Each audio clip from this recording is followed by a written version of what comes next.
Nous allons passer pour ce prochain programme de la musique avec Christian Chebret, un superbe ami et super guitariste. Ensuite, on aura un tuto de Fred GDT, un interview de l'ami Emmanuel Schneider, un message de Guillermina Chili, de la danse contemporaine avec Steph Temana, un interview avec Stéphanie et ensuite un dernier message avec une parole d'une autochtone mexicaine. À tout à l'heure.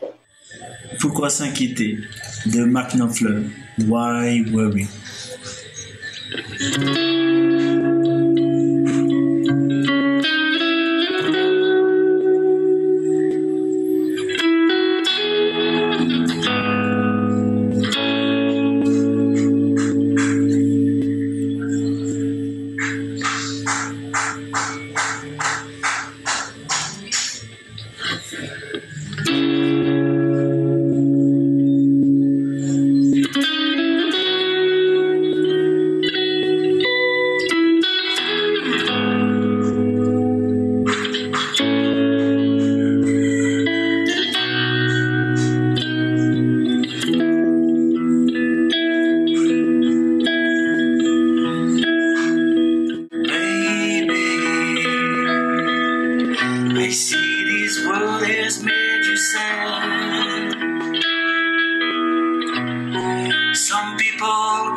Nous sommes la famille Chebret, je m'appelle Christian et nous sommes ravis d'être avec vous dans ces moments difficiles, en tout cas avec le cœur et l'esprit.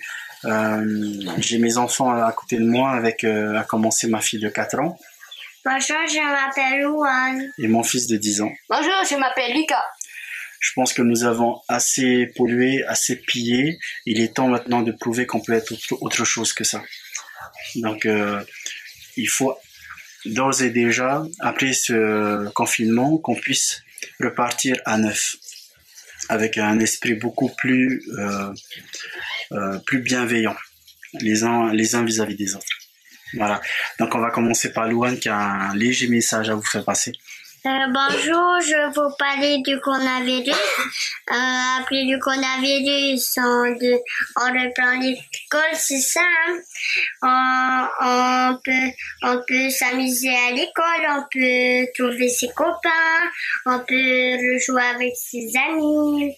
Je vous fais un gros bisou pour le travailler au travail, pour acheter du main, du linge, et aussi une maison, et aussi des sous. Je vous fais un gros bisou. Merci, Au Louane. revoir. Lucas? Ben moi, j'espère que ce confinement pour vous se passe bien. Et moi, j'aimerais bien qu'après ce confinement, je vais retrouver mes copains et que je retourne à l'école. Donc, au revoir. Au revoir. Et bisous à tous. Au revoir à tous. Au revoir. Bonjour, je suis Fred de Garden Glass Tahiti. Donc aujourd'hui on va apprendre pas à faire ceci, mais plutôt à faire une petite décoration avec des objets qu'on peut avoir pendant le confinement à la maison. Donc j'ai trouvé du bois flotté, des aloe vera du jardin, du sable noir, des petites billes d'argile si vous en avez, et puis de la terre. Donc l'objectif c'est de faire un espèce de petit jardin désertique dans cette boîte de conserve recyclée. Pour cela, contrairement aux pots de fleurs, il n'y a pas de trou, donc il faut créer du drainage pour pas que l'eau stagne en bas. Et les aloe vera sont des plantes qui poussent très bien à l'intérieur d'une maison ou à l'extérieur, en plein soleil ou à l'abri de la lumière, et elles ont des racines qui aiment être dans une terre un peu sablonneuse et sèche. Donc nous allons mélanger après la terre et le sable.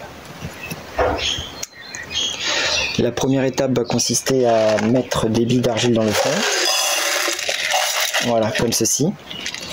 Ensuite je vais mettre du sable et de la terre. Alors c'est du sable noir. Le sable noir, une fois rincé bien sûr, a comme propriété de garder très très longtemps l'humidité. Vous avez déjà vu sur la plage, le sable noir reste humide très longtemps, même à la rivière, et du coup il va permettre aux racines de se développer tranquillement, à faire une petite sorte d'abreuvoir, et sans faire pourrir les racines. Donc je vais mettre un peu ma terre. Hop. Et voilà, et un peu de sable. Voilà, faire des petites couches successives. Une fois que j'ai rempli à la moitié, je vais commencer à planter les aloe vera, et je vais chercher à faire principalement des niveaux. Vous voyez, il y a des petites, il y a des grandes. J'ai aussi ramassé des cailloux pour donner un aspect de milieu désertique, et ce qui va être intéressant, c'est de donner du volume. Donc par exemple, voilà, on va essayer de recréer un petit jardin dans le pot. Ce qui va être important, c'est de prendre les plus grands et de les mettre, on va dire, dans le fond, pour faire comme s'il y avait un devant et un derrière, et les plus petites devant. Comme ça, on pourra voir, on aura un aspect de profondeur, et on verra les petites et les grandes, contrairement à si on faisait l'inverse. Donc je suis en train d'avancer sur ma petite plantation. J'ai piqué mon bois flotté que j'ai rincé bien évidemment avant pour pas qu'il soit plein de sel. Et je suis en train de voir avec mes cailloux comment les installer et comment faire différents petits bosquets visibles. Voilà. Donc voilà, j'ai bientôt fini la petite création. J'essaye de m'aider des pierres pour caler, pour qu'après les aloe vera puissent pousser. Et puis à l'aide du sable noir, je vais en verser voilà, entre les deux, car le sable noir va permettre de bien caler le tout. Et ensuite on va pouvoir arroser, mais juste un tout petit peu la surface. Donc voilà, ici en quelques minutes, avec quelques aloe vera, un caillou, vous pouvez recréer un petit jardin pour mettre en décoration à l'intérieur.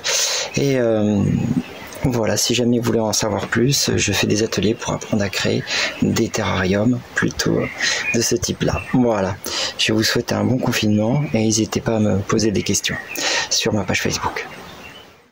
Yorana Manu, Yorana la Polynésie, est-ce que tu peux nous parler un petit peu de toi? Yarana Steph, Yarana Tato, très content d'être connecté avec vous. Avec plaisir. Donc, je m'appelle Manu, j'ai 44 ans. Je vis sur le Fénois depuis 10 ans, où je suis life coach de vie. Et il y a 4 mois, début janvier 2020, j'ai tout laissé pour partir faire un tour du monde. Et donc j'ai commencé par l'Amérique du Sud. Je suis passé par le nord du Chili, la Bolivie, le Pérou.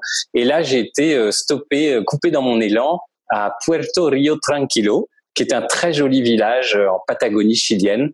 Et d'ailleurs, au bord d'un lac, bon là, on le voit pas à cette heure-ci, mais la couleur est bleue comme un lagon.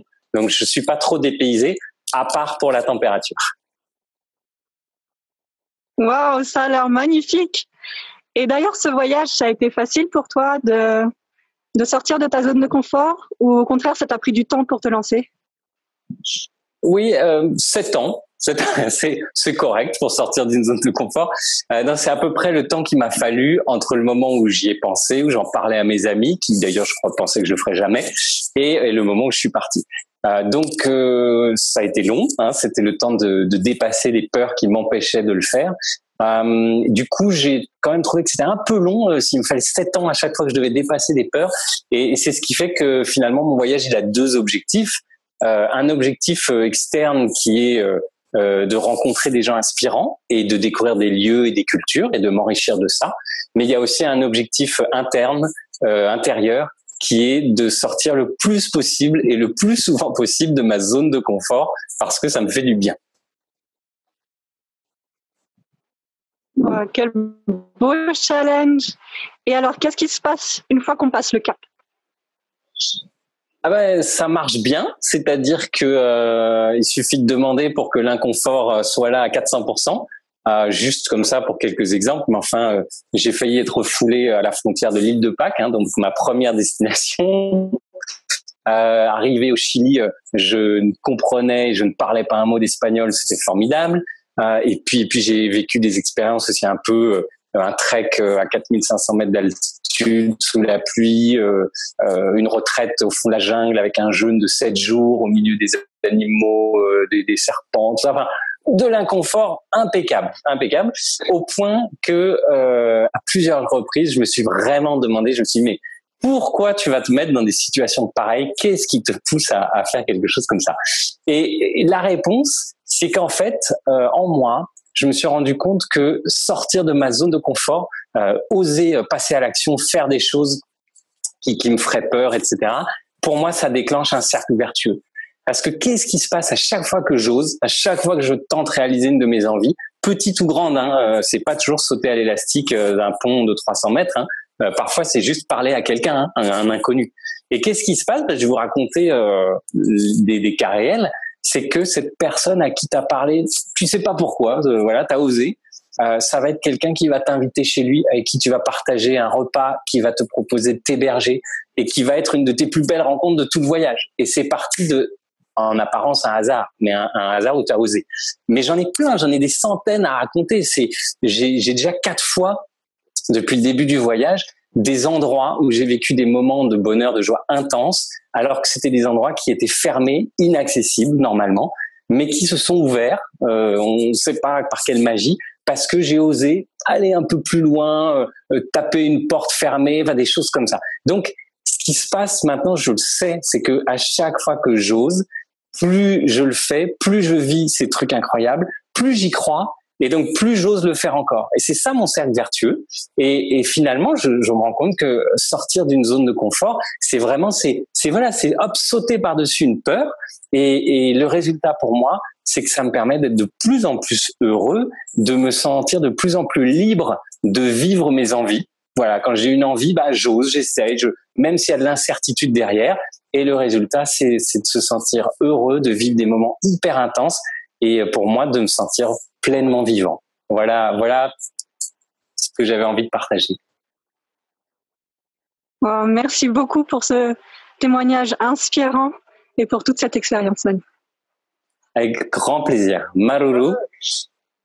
Et j'avais envie de partager maintenant avec vous le témoignage, le message d'une personne qui vit ici à Puerto Rio Tranquilo, qui s'appelle Guillermina. Et vous allez voir, elle nous invite à devenir de meilleurs humains. Et je trouve ça, juste beau. Et ensuite, on va avoir le plaisir de découvrir Steph, de te découvrir toi, quand tu t'exprimes à travers ton plus beau langage, la danse. Et cette danse-là s'appellera l'Aude à la nature. Voilà, je vous laisse découvrir tout ça.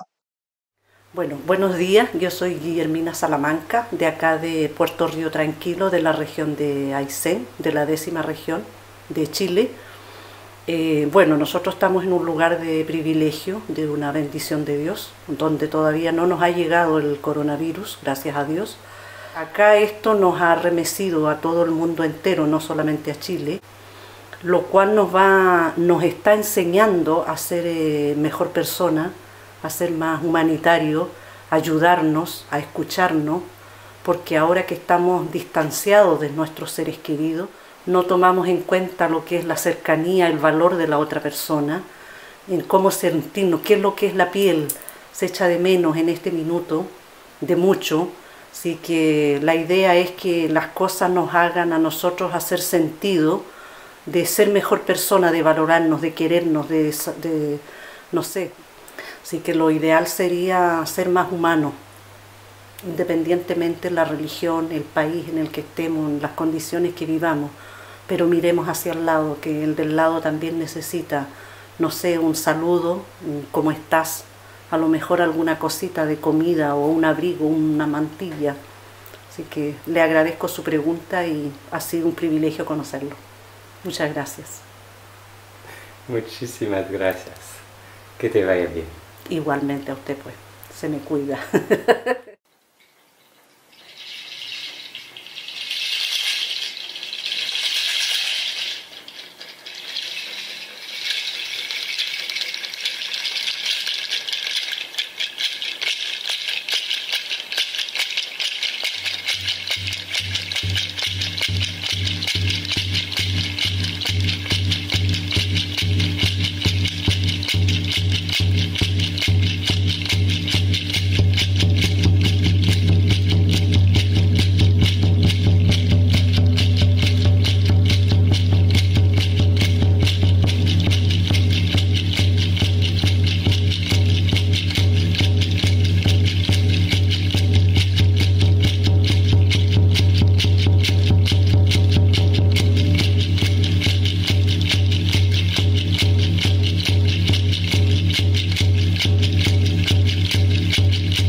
Après cette magnifique ode à la nature, Steph, est-ce que tu voudrais bien te présenter en quelques mots?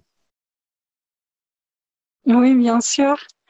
Alors, je suis voyageuse malgré moi. J'ai vécu 4 ans à Tahiti, puis j'ai décidé de quitter le merveilleux Whenua pour de nouvelles aventures, mais j'avais pas prévu de voyager autant. Et d'aventure en aventure, je cherchais de plus en plus à me rapprocher de la nature. Et les bonnes choses ont fait qu'aujourd'hui, je me retrouve ici, au nord du Mexique, dans ce magnifique paysage, pour le peu de confinement qu'on a ici, puisque le virus n'est pas encore arrivé. Chanceuse. Est-ce que tu peux nous parler de ce besoin de te reconnecter à la nature? Oui, je pense que ce besoin, ça fait des années que je l'ai. Quand je vivais à Tahiti, j'ai fini par vivre principalement en ville, ce qui n'était pas du tout le but recherché quand j'ai quitté la métropole, vu que je voulais me rapprocher de la nature. Et je pense que je me suis un peu perdue dans mon quotidien. Et puis quand j'ai commencé à voyager sans réelle destination, j'ai été d'abord dans les grandes villes, San Francisco, Los Angeles, puis San Diego. Et ça a été très dur parce que j'avais ce besoin de me retrouver près d'un arbre, dans la nature, là où je pouvais rencontrer personne, ne voir ni route ni voiture, juste avoir un 360 degrés de verdure. Et je pense que ce désir a été tellement profondément ancré en moi que ça a provoqué de belles opportunités. Et maintenant, ça fait 4 mois que je suis quasiment constamment dans la nature, bien paumée. Et les choses m'ont amenée juste ici, jusqu'à ce petit coin de paradis où je peux me ressourcer, me recentrer en toute tranquillité. Alors, est-ce que tu peux nous partager qu'est-ce que ça t'apporte, cette nature, cette connexion à la nature? En quoi c'est si important? Qu'est-ce que m'apporte la nature? Qu'est-ce qu'apporte la musique aux musiciens? La danse aux danseurs? Qu'est-ce qu'apporte la nature aux êtres humains? Au-delà de l'oxygène, de l'eau, de la nourriture et aujourd'hui de la protection, je crois qu'elle m'apaise, elle me donne de l'espace, elle libère mes pensées de parasites. Quand je suis dans un quotidien de stimulation, mon esprit est comme une eau agitée, perturbée, troublée. Quand je vais dans la nature, il n'y a plus de petits cailloux qui sont lancés dans mon lac de pensée. L'eau se calme, les vagues se distancent, laissant apparaître un peu le fond. Et dans le fond, j'y vois tellement plus clair. Et du coup, je sais que je peux prendre de meilleurs choix. Les idées se révèlent, les envies aussi. Et j'ai plus qu'à marcher dans la bonne direction. Je sais que je peux être en toute confiance parce que je suis en toute conscience. Et j'ai besoin de la nature. Elle m'est vitale. Elle m'est une grande inconnue, mais qu'est-ce qu'elle m'est vitale? Quand je suis loin d'elle, je me sens affaiblie, un peu moins en vie à l'intérieur, juste moins moi. Je pense que c'est ça. Maururu, merci infiniment pour ces paroles magnifiques. Je pense qu'elles seront vibrantes. Elles ont été vibrantes pour moi et à mon avis, elles le seront pour ceux qui nous écoutent. Merci infiniment, Steph. Merci à toi, Manu. Et je voudrais vous laisser sur de belles paroles de personnes qui me sont très chères. Ce sont des membres de la famille qui m'ont adoptée ici, qui m'ont pris sous leur aile. Et ce sont de magnifiques personnes. Y los niños son los que van a llevar un futuro pues mejor, porque ya las personas ya mayores ya por lo que dieron, lo que nos enseñaron pues nos sirvió de mucho. Y ojalá que todo esto que estamos pasando de la pandemia nos sirva para más unión, familia. Claro que sí, me gustaría pues querer mucho a mi familia, a mis hijos, a mi pueblo, que todo sea muy diferente que es ahora y que seamos muy amistosos, que cuidemos los pájaros porque los tiramos, los matamos y luego todo quisiera muy hermoso lo que tenemos aquí porque es muy bonito. Una naturaleza bonita, un ambiente bonito, sin enfermedades, sin tanta delincuencia, sin tantas cosas feas. Y aquí en el lugar donde estamos nosotros es un lugar muy bonito que nos gustaría que permaneciera así. Y a toda la gente que está pasando por momentos difíciles, echarle muchas ganas y tener mucha fe en Dios y acercarnos más como familia y estar todos muy unidos para que todo esto pase y tengamos un bonito país, un bonito México y un bonito mundo. Waouh, que de beaux messages! C'était une belle excursion d'Amérique du Sud avec des messages qui font du bien et qui ressourcent. Sans plus tarder, on enchaîne avec le sujet suivant, éducation. Et on a la chance aujourd'hui d'accueillir parmi nous, donc Laure. Laure, tu peux faire un petit coucou. Bonjour. Alors Laure est orthophoniste, fondatrice de la page Facebook Parentalité Positive, et elle anime depuis plusieurs années l'atelier des parents à Tahiti. Avec nous sur cette nouvelle table ronde, on accueille aussi Pascal et Mylène. Est-ce qu'on les voit? Super. Faites un petit coucou. Alors, Pascal et Mylène sont tous les deux coachs professionnels et formateurs certifiés John Maxwell, donc numéro 1 mondial en croissance personnelle et leadership. On retrouve notre amie Sarah. Sarah, est-ce que tu es là? Coucou Sarah. Donc Sarah est formatrice et coach en communication et discipline positive. Alors elle a d'abord été professeure au sein de l'Éducation nationale, puis éducatrice Montessori, avant d'assurer l'instruction à domicile de ses 2 enfants. Et pour finir, on a parmi nous Tab'e Tehoiri, qui est lui chargé de mission. Tab'e, tu peux faire un petit coucou? Salut, est-ce que vous m'entendez? Super. Tab'e est chargé de mission des aires marines éducatives à la délégation de l'Office français de la biodiversité de Polynésie. Voilà, donc avec ces 4 intervenants, eh bien, nous allons aborder la thématique de l'éducation. Et sans plus tarder, on va commencer par Sarah. C'est à toi. Donc Sarah, toi, tu vas aujourd'hui nous parler de la naissance de l'écolieu qui permet d'accueillir et d'accompagner enfants et adultes dans les apprentissages de la vie avec joie, respect de soi, de l'autre et de la nature. C'est à toi. Oui, complètement. Merci Moya. Ben oui, parce qu'en fait, c'est un parcours qui date depuis avant la naissance de mon premier enfant, qui a 10 ans maintenant. En fait, j'ai toujours été persuadée qu'on considérait trop peu l'enfant dans notre société. Et du coup, ça a toujours été une bataille pour moi à travers mon métier d'enseignante, etc. Parce que pour moi, il me semble que c'est très important de le considérer à la même hauteur que nous.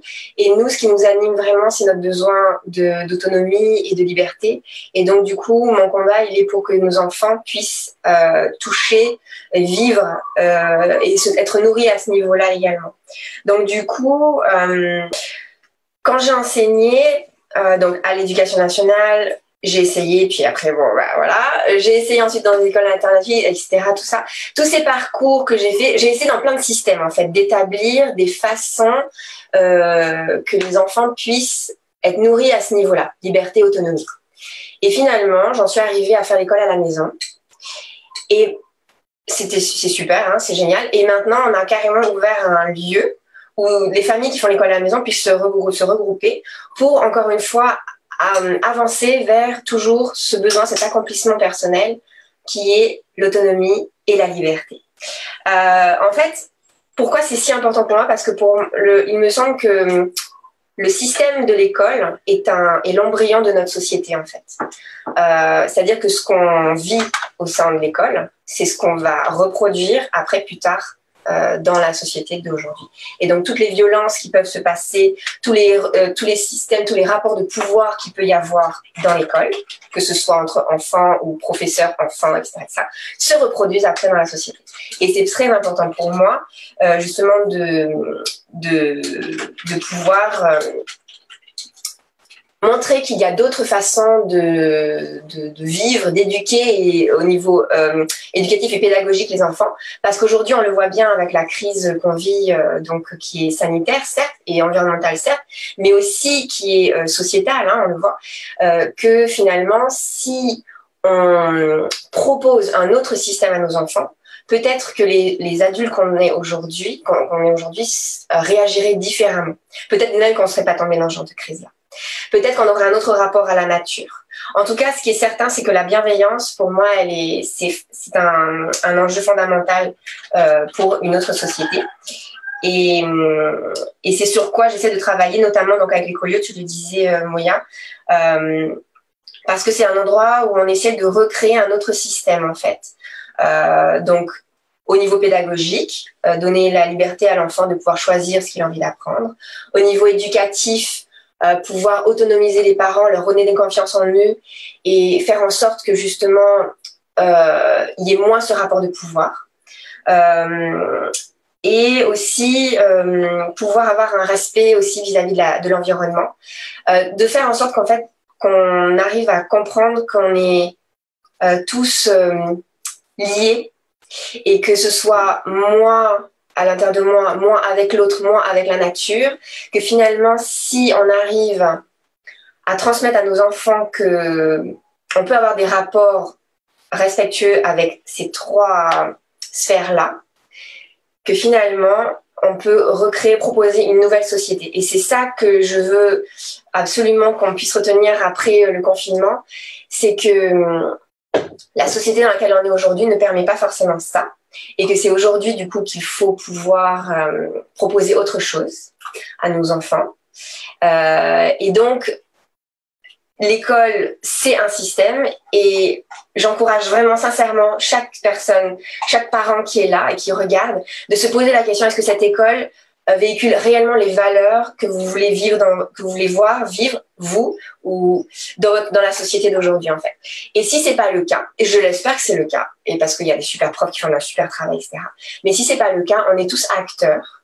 Et on peut, d'une part, déjà faire, nous, à notre niveau, en faisant l'école à la maison, et puis d'un autre niveau, effectivement, créer comme un écolieu, comme ce qu'on a fait, qui a pour but de créer, d'être beaucoup plus large. Notre objectif, plus tard, c'est de s'ouvrir un éco-village, pour recréer encore un système alternatif, que ce soit pédagogique, éducatif, économique, etc., etc. Voilà. Donc, tout le monde peut le faire. Go. Voilà. Super, merci beaucoup Sarah pour cette belle initiative de l'écolieu. Et on va maintenant donner la parole à Laure. Laure qui va nous parler des différents types de cadres éducatifs, donc dans la lignée de ce que Sarah a commencé à poser, de l'impact de l'éducation reçue enfant, afin de présenter vraiment ce qu'être parent, en conscience. Laure, tu es prête? Oui, tu m'entends? Allez, c'est à toi. Merci Moya. Oui, donc merci de me donner la parole sur ce sujet de la parentalité consciente. Et je voudrais avant tout inciter sur le fait qu'il n'y a pas de parents parfaits. Voilà, ça c'est vraiment très très important à mon sens. Et qu'il y a une multitude de parents qui font du mieux qu'ils peuvent avec l'amour qu'ils ont pour leur enfant, les outils qu'ils ont, le milieu dans lequel ils évoluent et surtout l'éducation que eux-mêmes ont reçue. Et dans cette parentalité consciente, il y a vraiment toute une part de prendre conscience de quel type de parentalité on a hérité, on a baigné enfant. Et parfois, ce qu'on a reçu enfant peut venir parasiter l'éducation qu'on souhaite vraiment donner. On peut être rempli d'amour et de bienveillance et puis tout d'un coup avoir une parole qui sort ou un geste qui part, qui est en fait un schéma répétitif. Et en prendre conscience, ça permet de justement rompre ces schémas répétitifs. Donc, qu'on ait reçu une éducation bienveillante, ou alors une éducation qui est dans un cadre autoritariste, ou un cadre qui va plutôt être permissif, laxiste, je vais revenir dessus. L'idée, c'est vraiment de faire le point soi-même. Qu'est-ce que ça m'a apporté, comment je me sens aujourd'hui, quels sont les liens que je peux faire entre l'éducation que j'ai reçue et comment je gère mes émotions, comment je me sens dans mes relations avec les autres, avec mes enfants, etc. Je voudrais juste revenir sur ces deux cadres dont je parlais tout à l'heure, le cadre autoritariste et permissif, parce que ça, je pense que c'est pas toujours très clair et je voudrais vraiment le situer par rapport à la parentalité positive. Donc le cadre autoritariste, je le symbolise avec une boîte comme ça en métal, où on pourrait imaginer que l'enfant serait une bille, et c'est un cadre donc qui est assez étroit, assez limité. Vous voyez, on serre la vis, il y a peu de liberté. Et c'est dans ce cadre-là qu'il peut y avoir des violences de type éducatif, comme des violences physiques, mais aussi des violences verbales, des violences psychologiques, des humiliations, des punitions, etc. En opposition, on peut avoir un cadre qui va être plus laxiste, permissif, que je symbolise avec un cadre comme ça, entouré de chenilles douces, vous voyez, qu'on utilise pour les travaux manuels. Donc c'est un cadre, si je reprends mon petit enfant, dans lequel l'enfant finalement il est pas contenu. Je ne sais pas si vous voyez bien, mais il passe au-dessus du cadre en fait. Le parent, toujours avec la meilleure volonté, la bienveillance qu'il a, essaye de mettre un cadre, mais ne le tient pas. Donc quand l'enfant pousse un peu, le parent lâche son cadre, et du coup, ce n'est pas sécurisant pour l'enfant. Or, ces deux cadres, parfois, ils peuvent cohabiter parce que le parent, en étant dans la permissivité, par moment, va se sentir envahi et ses besoins ne vont plus pouvoir être respectés. Et par réaction, il peut tomber dans l'autoritarisme en mettant un cadre tout d'un coup très, très autoritaire, très strict, disproportionné, avec parfois des violences. Alors, ces deux cadres-là, ils peuvent avoir des impacts sur l'enfant plus tard, comme un manque de confiance en soi, une difficulté à gérer ses émotions, des comportements de violence, des addictions aussi. Et c'est pour ça que maintenant, on réfléchit à une parentalité plus qui va s'inscrire au milieu, et ce qu'on appelle la parentalité en conscience ou la parentalité positive. Cette parentalité, c'est une parentalité dans laquelle on va mettre un cadre avec des interdits et avec des points qui vont être non négociables pour la sécurité de l'enfant, mais avec aussi d'autres traits du cadre qui vont être un peu plus discutés avec l'enfant en concertation, en fonction de ses besoins et en fonction de nos besoins, bien sûr, de parents. On va pouvoir s'ajuster. Ce cadre, il va pouvoir s'élargir en fonction du contexte. Par exemple, en ce moment, en période de confinement, on a peut-être élargi le cadre, rediscuté, peut-être que les enfants vont se coucher plus tard, peut-être qu'il y a un peu plus de temps d'écran selon les familles, etc. Donc, ce cadre, il est malléable et un peu toujours en gardant un côté très strict. Pas strict, mais sur un côté non négociable. Voilà, je vois qu'il ne me reste plus beaucoup de temps. Donc, je voudrais surtout insister sur le fait que cette parentalité positive, en fait, elle permet à l'enfant d'être, quand on est bienveillant avec lui, ça lui permet d'être dans la bienveillance envers soi plus tard, bienveillant envers les autres, bienveillant envers la nature, à l'aise dans ses baskets avec ses émotions, être capable aussi de remise en question sur la société qui l'entoure et sur ce que font les autres autour de lui, pouvoir se poser les bonnes questions. Et on a une grande chance de nos jours en tant que parents, c'est qu'on a beaucoup d'outils à notre disposition pour pouvoir soigner l'éducation qu'on a reçue, l'enfance qu'on a reçue et pouvoir choisir le mode de parentalité qu'on souhaite. Voilà, merci Moya. Merci beaucoup Laure, désolée de devoir t'interrompre. Merci pour ces éclairages. Effectivement, tu l'as bien pointé, la bienveillance c'est important aujourd'hui si on veut améliorer le monde de demain. Pascal et Mylène, maintenant, vont à leur tour aborder les notions de transmission des valeurs et de responsabilité dans l'éducation. C'est à vous, Pascal et Mylène. Bonjour tout le monde et bonjour les enfants. Et merci à toute l'équipe de Fais-moi Makers et ainsi qu'aux intervenants, très très intéressant tout ça. Donc pour nous, c'est un plaisir de partager avec vous aujourd'hui sur le thème de l'éducation. Alors c'est un vaste sujet qui nous concerne tous, comme on a vu tous ceux qui sont passés. À quoi je pense quand j'entends le mot éducation? Eh bien, je pense à croissance, potentiel, valeur et responsabilité. En tant que parents, notre préoccupation, c'est l'éducation de nos enfants, de leur transmettre des valeurs comme le respect, l'honnêteté et tant d'autres encore. Pour réussir à leur transmettre des valeurs que nous devons leur transmettre, c'est surtout être les meilleurs modèles. Alors, comment réussir à devenir de bons modèles? Alors, ça fait depuis 12 ans avec Pascal que nous avons entamé un travail sur nous-mêmes en croissance personnelle et nous voulions aller plus loin, apprendre encore et partager aussi autour de nous. Hein, donc, toutes ces valeurs, les parents qui sont autour de nous, c'est vraiment les sujets qui ont été discutés avant. Ça rejoint tout ce qu'on a vu. Et aujourd'hui, donc, on peut dire que nos 3 enfants, en fait, sont les premiers à bénéficier de cette croissance personnelle. Donc, elle s'est inscrite dans leurs valeurs propres. Une des choses que nous avons également appris, Pascal et moi, c'est que nous sommes des apprenants à vie.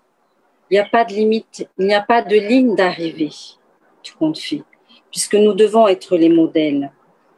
Et ce que l'on fait, en fin de compte, c'est tout simplement aller chercher la meilleure version de nous-mêmes en tant qu'être humain. Voilà ce que je voulais partager. C'est tout à fait ça, Mylène. Merci, tu as bien vu. Moi, ce que je voudrais reprendre, c'est de parler de la responsabilité, comme tu disais au début, de notre responsabilité vis-à-vis de nous-mêmes, de nos enfants, mais aussi la responsabilité de nos choix. Car nous sommes 100% responsables de nos choix. Et dans le cadre de l'éducation, si nous voulons avoir des enfants responsables, il faut que nous soyons nous-mêmes d'abord en tant que modèle, en tant que parents. Voilà. Alors, qui sommes-nous? Ou plutôt, que sommes-nous? Eh bien, à l'heure d'aujourd'hui, nous sommes tous le résultat de tous les choix que nous avons faits dans notre vie. Les bons, les moins bons, ça fait un package et ça nous donne ce que nous sommes maintenant à l'heure actuelle.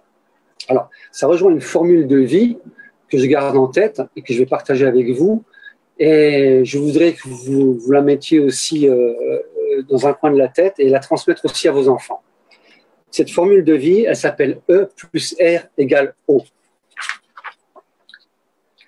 E plus R égale O.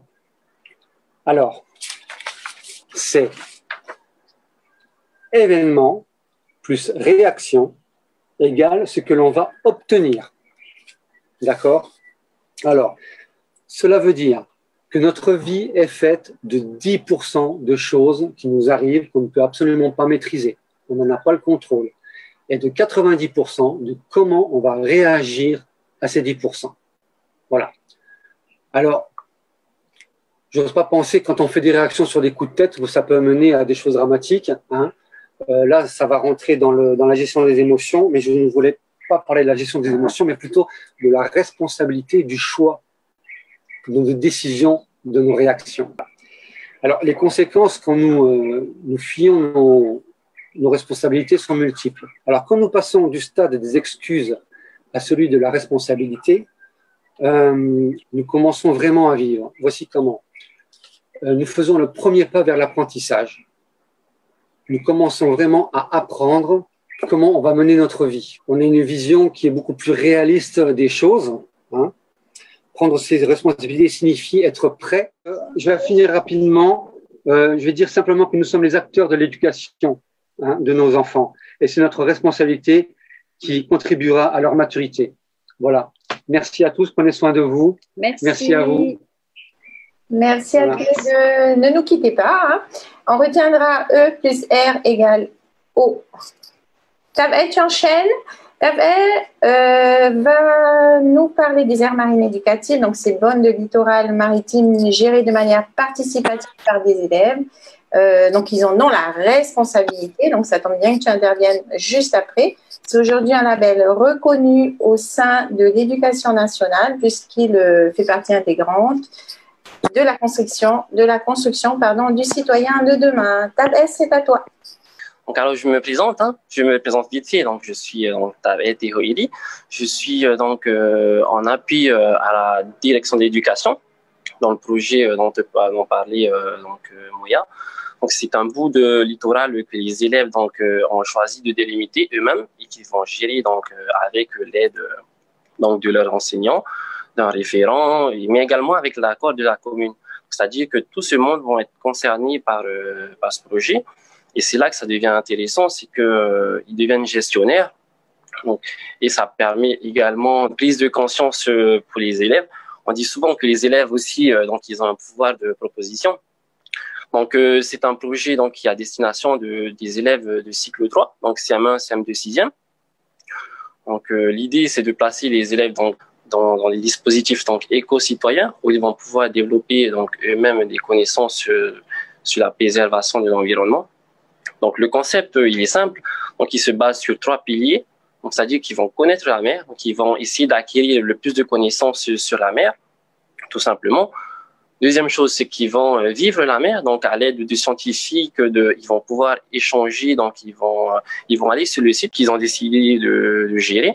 Donc ils vont faire venir les élus municipaux, ils vont faire venir des scientifiques, ils vont pouvoir aussi à l'occasion mettre un masque pour pouvoir voir ce qui est à l'intérieur de leur zone. Donc ça, c'est vivre la mer. Et le dernier point, c'est qu'ils vont pouvoir transmettre, c'est-à-dire que après avoir acquis beaucoup de connaissances, ils vont pouvoir transmettre à leur pairs, donc PAIRS, c'est-à-dire les élèves donc de leur école qui sont en CM1 ou plus jeunes, mais également donc à leur paternelle, donc père, PERE, à leur mère également donc maternelle, et puis à Monsieur le maire. Ce qu'il faut retenir ici, c'est que les élèves deviennent donc gestionnaires, donc c'est eux qui décident. Je tiens à préciser que maintenant, donc on est depuis que le concept est né en 2013.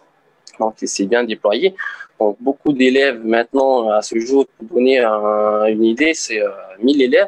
Donc, 1000 élèves sont concernés par le projet. Et c'est ça que je voulais faire passer comme message, c'est que les élèves, ça a permis de s'approprier le territoire parce qu'ils vont voir quelque chose de concret. Ils viennent sur le site, donc ils voient, pour eux, leur vision des choses change parce que c'est du concret. Donc, voilà. Ce qui me plaît particulièrement dans ce projet, c'est vraiment lorsqu'un élève, il te dit, monsieur, moi, je ne savais pas que le corail, c'était un animal, que c'était vivant. Mais même mes parents, à la maison, ils ne savent pas. Donc, la prise de conscience, elle est là. Donc, c'est ça tout le mécanisme. Quand ils viennent ils t'expliquent un peu l'habitat des poissons, c'est le corail. Donc, si on le détruit, voilà, toute la chaîne alimentaire, elle est bouleversée. Donc, c'est vraiment cette reconnexion avec la nature qu'on essaie de véhiculer auprès des élèves. Donc, voilà. L'important ici, c'est vraiment que les élèves ils vont pouvoir gérer eux-mêmes cette zone. Et c'est là que nous, on intervient. C'est-à-dire que le projet en lui-même, donc c'est fait pour les enfants, et les enfants, ils sont maîtres de tout. Et en effet, là, tu remets un peu une couche sur la notion de responsabilité, puisque les enfants, du coup, deviennent responsables de cette petite aire marine et prennent conscience des enjeux qui nous relient fondamentalement à la nature. Merci Taber, merci à tous les 4 pour toutes ces initiatives qui donnent de l'espoir et ce qu'on va retenir là, avant de laisser la place aux petites animations, c'est qu'on a 90% de responsabilité dans les choix que nous faisons. Hein, ne l'oubliez pas, ça veut dire qu'on a largement le pouvoir d'agir. Et à nous, on peut dire au revoir. Nana. Et merci encore.